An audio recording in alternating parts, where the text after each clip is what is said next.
Olá, eu sou o professor Paulo Daines do Instituto Federal de São Paulo.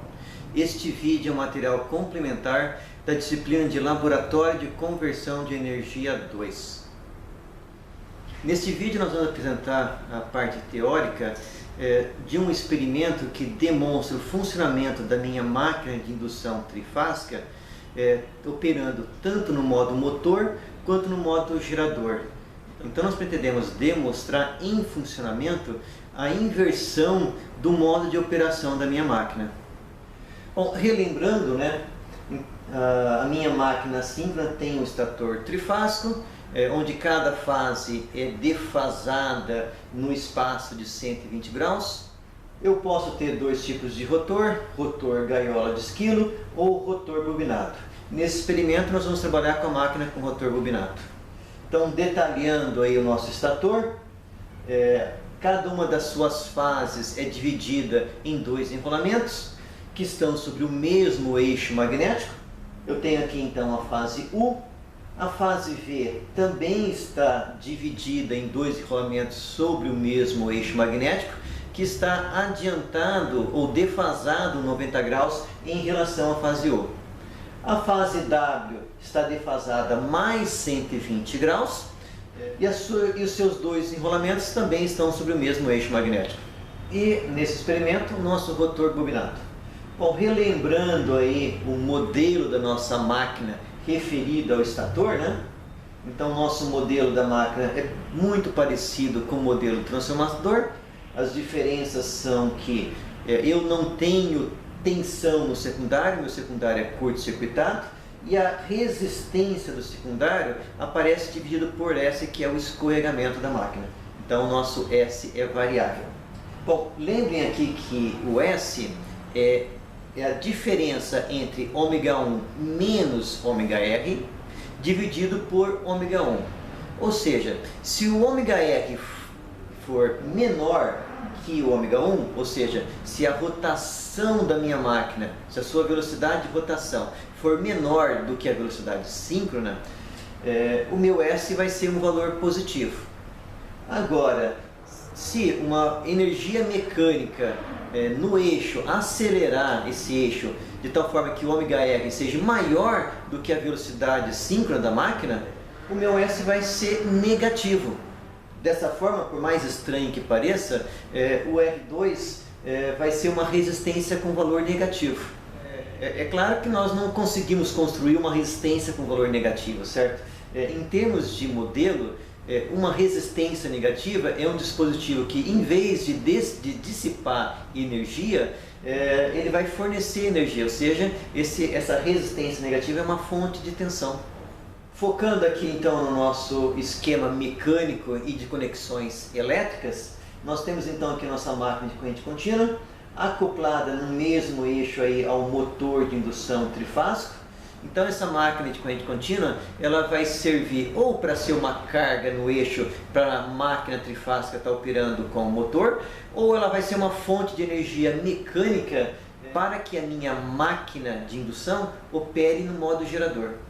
Então o nosso circuito do rotor, do nosso rotor bobinado vai ser curto-circuitado. Para que esse sistema funcione, é necessário que as duas máquinas, quando alimentadas, girem no mesmo sentido. Então nós vamos alimentar o nosso circuito de campo, lembrando que a potência nesse circuito é muito baixa. Vamos alimentar o circuito de armadura com tensão contínua.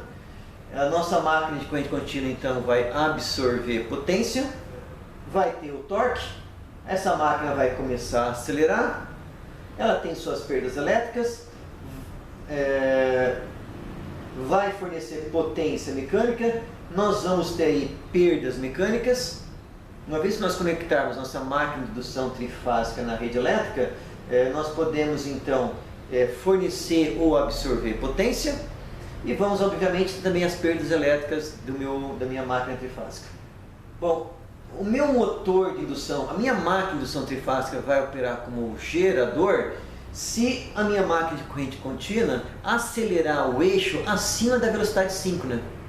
O meu gerador de indução trifásica, ele vai absorver energia reativa. Diferente da máquina síncrona, vocês lembrem que a máquina síncrona nós conseguimos controlar esse fluxo de energia reativa. Aqui na máquina de indução nós não conseguimos, certo? Ela sempre vai puxar os reativos da rede.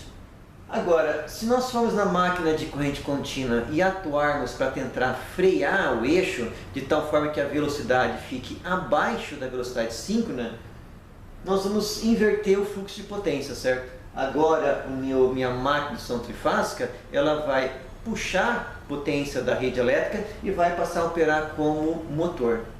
O fluxo de potência no eixo vai se inverter e nós vamos ter então potência saindo aí pela máquina de corrente contínua, ou seja, a minha máquina de corrente contínua pode operar como gerador. Então todo esse fluxo de potência depende basicamente da velocidade do eixo da minha máquina. Se ela estiver operando abaixo da velocidade síncrona, a minha máquina vai operar como motor. Agora, se alguma fonte de energia mecânica atuar para acelerar o eixo e essa velocidade passar a ser acima da velocidade síncrona, o que vai acontecer é que a nossa máquina de indução vai querer frear o eixo e ela vai atuar então como gerador, sendo uma carga para o eixo dessa fonte de energia mecânica. Bom, então lembrando aqui, né, a nossa curva de torque da máquina, da velocidade zero até a velocidade síncrona, a nossa máquina tem um torque positivo, certo? Esse torque tem um valor de máximo ali, certo? E conforme a gente acelera até a velocidade síncrona, ele cai de forma bem pronunciada. Exatamente na velocidade síncrona, o torque é nulo. E se nós forçarmos essa máquina a acelerar acima da velocidade síncrona, a gente só consegue fazer isso com uma fonte de mecânica de energia externa, certo? Alguma fonte de energia mecânica acelerando o eixo. Isso poderia ser uma turbina. No laboratório é o motor de corrente contínua. Se nós acelerarmos essa máquina então acima da velocidade síncrona, ela vai ser uma carga para o eixo, certo? Ou seja, ela vai estar absorvendo potência no eixo. Essa potência que ela está absorvendo, ela vai disponibilizar nos terminais elétricos da máquina. Então, nesse experimento, nós vamos ligar a nossa máquina trifásica em estrela, o rotor bobinado vai ser curto-circuitado e nós vamos conectar então essa máquina na rede elétrica. Nós vamos medir corrente de uma fase, tensão de linha e também a nossa potência trifásica com o método dos 2 watímetros. Acoplado ao eixo nós temos a nossa máquina de corrente contínua, que vai uma hora estar acelerando o eixo, outra hora vai estar freando o eixo. Quando a gente acelerar acima da velocidade síncrona, a nossa máquina de indução vai trabalhar como gerador. Quando a gente tentar frear o eixo abaixo da velocidade síncrona, a nossa máquina de indução vai operar como motor. Então nós temos aqui o esquema da máquina de corrente contínua, relembrando aí o semestre passado, né? E ela vai ser ligada aí no modo de excitação paralela. Nessa máquina nós podemos medir aí a potência no circuito de armadura para poder analisar aí o balanço de potência do sistema como um todo. Então os cuidados que nós temos que ter nesse experimento. Primeiro, que quando alimentado no modo motor, ambas as máquinas têm que girar com o mesmo sentido. Verificar se a máquina de corrente contínua consegue acelerar a máquina acima de 3.600 RPM e também abaixo desse valor, certo? Se ela consegue variar a velocidade ali em torno da velocidade síncrona. Bom, nós vamos ajustar a velocidade em 3.600 e nesse momento nós vamos fazer a conexão da nossa máquina de indução na rede elétrica. Toda vez que eu então atuar no rheostato do circuito de armadura da máquina, se eu diminuir o rheostato, o seu valor da resistência, eu vou estar aumentando a tensão de terminal da minha máquina de corrente contínua. Com isso eu vou estar acelerando a máquina. Nós vamos ver que quando nós fizermos isso, a minha máquina de indução vai fornecer potência para a rede.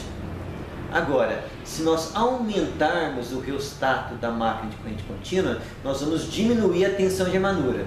Diminuindo essa tensão, nós vamos tender a frear o eixo. E nós vamos ver que se nós baixarmos a velocidade para baixo da velocidade síncrona, que é 3.600 RPM, a minha máquina de indução vai começar a puxar a potência elétrica da rede. Nós vamos ver que o sentido da potência medida pelos watímetros vai inverter. É interessante nós tirarmos várias medidas, né, e ver como que fica esse fluxo de potência medido na nossa máquina de indução trifásica e também na nossa máquina de corrente contínua. É claro que devido às perdas, o meu sistema vai sempre puxar mais potência do que o gerador vai fornecer. Nós estamos encerrando mais esse vídeo, onde nós apresentamos as ligações aí da nossa máquina de indução trifásica, como conectar os equipamentos de medição, e como deve ser feito o experimento para demonstrar o funcionamento dessa máquina, tanto no modo motor quanto no modo gerador, certo? E provar algo que eu já disse no início do curso de conversão 1, que qualquer máquina elétrica pode operar tanto no modo motor quanto no modo gerador, certo? Novamente, eu espero que esse vídeo seja útil no seu estudo.